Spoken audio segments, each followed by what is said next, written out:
Mercedes est bel et bien de retour et il faut que je vous en parle, puisque oui, ce n'est pas arrivé par hasard ce fameux retour de Mercedes attendu maintenant depuis un petit peu plus de 2 ans. Mercedes est de retour aux affaires et à la régulière, comme a pu nous le prouver Lewis Hamilton du côté de Silverstone il y a une semaine. Alors, cette vidéo est bien sûr en relation avec la dernière vidéo que je vous ai sortie, notamment sur Ferrari, où on a pu parler des faiblesses de Ferrari, pourquoi Ferrari était en difficulté lors de ce milieu de saison, quelles étaient les solutions possibles pour Ferrari. Et aujourd'hui, je me suis dit, bah tiens, pourquoi ne pas évoquer, parler de Mercedes, parler de ce retour aux avant-postes qui a été assez fulgurant quand même. Donc on est parti pour cette nouvelle vidéo, n'oubliez pas de liker, de vous abonner, c'est le meilleur moyen de me faire savoir que vous aimez les vidéos, et on est parti.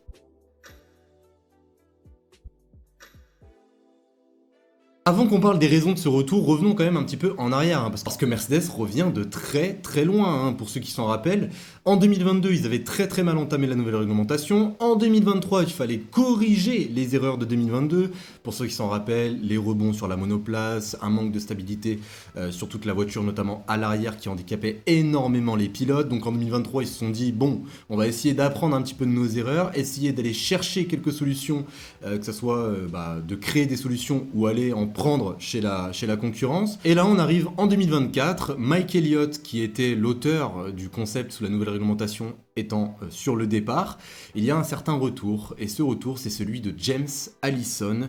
Et c'est l'une des clés, bien sûr, du retour de Mercedes aux avant-postes. Puisque oui, James Allison, il est arrivé avec un nouveau concept aérodynamique sur cette W15, il est arrivé avec énormément d'idées, non pas reprendre ce qu'a pu faire la concurrence, mais créer un nouveau concept basé exactement sur ses idées à lui et essayer tant bien que mal de corriger la trajectoire de développement qui a été tout simplement ultra désastreuse de la part de Mike Elliott. Et la chose qui n'est pas non plus négligeable et que James Allison a rapporté par son expérience, c'est que James Allison, quand il est arrivé chez Mercedes, du moins quand il est revenu chez Mercedes, il a préféré se concentrer sur la mécanique de la monoplace plutôt que sur l'aérodynamique. Et ça, c'est un facteur plutôt très important. Un facteur même qui a fait la différence, je l'imagine, lors de cette saison 2024. Là, on est rendu au développement de mi-saison pour toutes les écuries. C'est généralement un moment de la saison où tu n'as pas le droit à l'erreur, puisque tu as le plafond budgétaire, donc si tu te trompes, eh bien ça peut remettre en doute toute ta saison, enfin du moins la seconde partie de saison, comme par exemple ça a été le cas récemment avec Ferrari, qui va devoir corriger maintenant ce problème de rebond. Et James Allison a rapporté cette efficacité et également cette sérénité aujourd'hui chez Mercedes. Il prend les évolutions une par une et je vais y revenir un petit peu plus tard dans la vidéo. Mais bon, maintenant parlons des évolutions. On arrive dans la deuxième partie de cette vidéo, parlons des évolutions, puisque oui, ce sont les évolutions bien sûr qui ont permis à Mercedes de revenir au même niveau que McLaren et Red Bull. Alors déjà, la première évolution majeure de Mercedes est arrivée, bon il y a eu certaines évolutions bien sûr à Miami et à Imola, mais la plus grosse évolution et celle qui a débloqué un petit peu de performance dès le départ, c'est un nouvel aileron avant. C'est celui qui est arrivé à Monaco. Pour ceux qui s'en rappellent, lors de la saison 2024, au début de la saison 2024, Mercedes sont partis sur une configuration d'aileron avant un peu spéciale, qui était à la limite même de la légalité, faut dire les termes.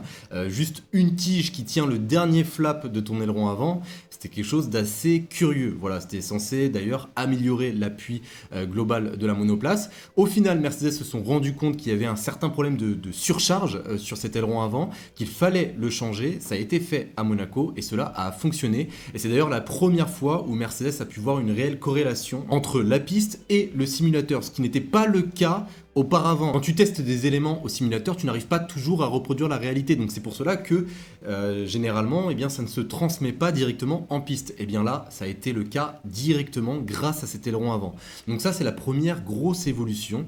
Et c'est une évolution qui a été d'ailleurs majeure pour Mercedes, puisque ça leur a permis de retrouver de la performance à Monaco et également au Canada. Si je passe deux évolutions très rapidement, je peux vous parler de celle arrivée au Canada, avec des bras de suspension complètement redessinés, ou même celle de l'Espagne, avec un nouveau fond plat qui est dessiné strictement de la même manière que l'ancien, sauf qu'il était plus léger, donc ça a fait perdre quelques grammes à la monoplace. Deuxième évolution majeure qui est un petit peu passée à la trappe, mais ça a été fait, et ça a été fait en Autriche avec un nouveau Beamwing, donc oui, un énorme travail sur l'arrière de la monoplace, qui leur a permis de certes avoir un petit peu moins d'appui, mais de quand même réduire la traînée et donc d'avoir un avantage quand même significatif sur certains aspects, notamment dans les lignes droites. Donc ça c'est une évolution qui est arrivée en Autriche avec d'autres évolutions spécifiques au tracé. D'ailleurs j'ai oublié de le signaler, mais je ne vais pas vous parler des évolutions spécifiques à tel tracé, hein. Voilà, généralement ça ce sont des évolutions qui arrivent seulement qu'une seule fois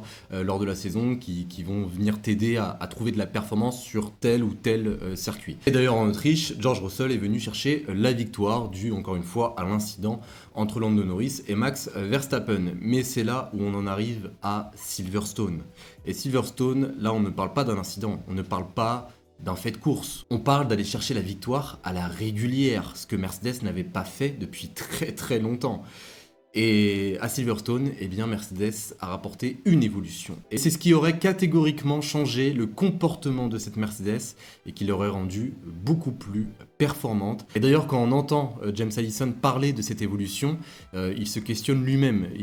D'ailleurs, il a dit quelque chose d'assez marrant. Il a dit qu'il ne comprenait pas comment il avait pu être si stupide de ne pas ramener cette évolution auparavant. Donc cette évolution est la suivante, je vous la montre tout de suite en image. Alors pour ceux qui l'ont vu lors du Grand Prix à Silverstone, on peut remarquer un petit bombage, voilà, au niveau du numéro de pilote. Alors en fait, il s'agit d'un amortisseur de suspension de plus grande taille qui a été installé sur l'avant de la monoplace. Ce troisième amortisseur va te donner la possibilité d'avoir une monoplace qui est beaucoup plus stable, d'avoir une fenêtre de réglage bien plus large, hein, bien sûr. Ça va permettre de bien mieux ajuster la monoplace, de faire en sorte même qu'elle puisse pratiquement frôler le sol, de la rendre beaucoup plus basse. Cet amortisseur qu'on peut traduire par un amortisseur de plongée, tout simplement puisqu'il va contrôler la plongée au freinage et à l'accélération de ta monoplace. Vu qu'il est intégré directement au châssis, il va limiter les déplacements du centre de pression et il va mieux optimiser le flux d'air qui va ressortir de l'aileron avant dont je vous parlais tout à l'heure. Ça va améliorer les performances de l'aileron avant et ça va faire en sorte que tu aies une meilleure circulation de l'air